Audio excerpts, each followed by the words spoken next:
We can mentally use the strategy take from the ones to help us find the difference of two numbers.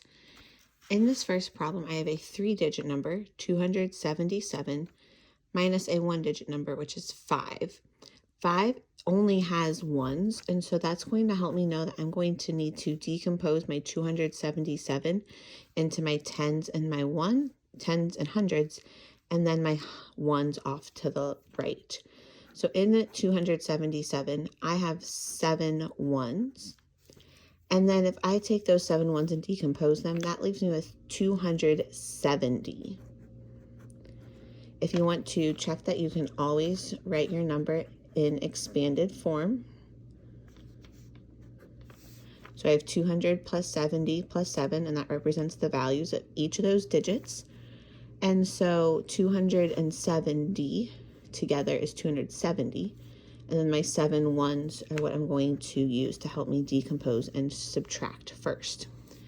So now I'm going to circle my ones since we're using the take from the one strategy. Again, I know I'm using the take from the one strategy because I'm only taking away 5 ones. So just like when we add, those first numbers that I circle, those are going to be in my first number sentence.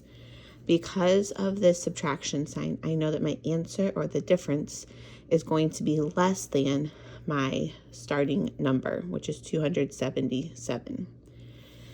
So my first number sentence is 7 minus 5, and again, I'm just using ones, and so 7 ones take 5 away is 2 ones. If you were struggling to remember what that was, you could always use a sketch off to the side. So I have 7 ones in that imaginary 10 frame format. If I take 5 away, that only leaves me with 2. So now I can go and take those ones that I have left and add them in to my 270. You might wonder, why are we adding when this is a subtraction problem? Well, I've subtracted what I need to, so now I need to make sure I put everything back together. So I have a number that has hundreds, tens, and ones. So 270 is the only number we have not included in our circle, because remember, this 3-digit number we have decomposed, so we're only looking at those 3 numbers now. And so 270 plus 2 is 272. Let's try another problem together. I have 825 minus 3. Again, I know I'm going to be taking from the ones because my 5 ones that I have, I'm only taking 3 of those away. So what I'm taking away is less than the number of ones that I have. So I know that taking from the ones will be a great strategy for me to use. I have 5 ones, and the value of my hundreds and tens is 820. So I'm going to circle my ones because that's, again, my first number sentence. 5 minus 3 is 2. And then I'm going to add in my hundreds and my tens, which is 820 is the value of those. And that gives me 822, which is less than 825. So I should have the correct answer.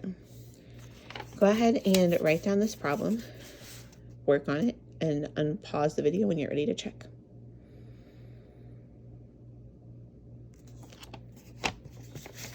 Using that take from the one strategy, just to make sure that I decompose my number correctly, I did put it in expanded form. 9 minus 4 is the first number sentence, and 9 minus 4 is 5. Again, you could always sketch off to the side if you needed some help. Then I'm going to add 660 with my 5 ones, and that's 665. 665 is less than 669, which is what I started with. So that is a good way to check to make sure that I'm giving an answer that is less than, because we are subtracting.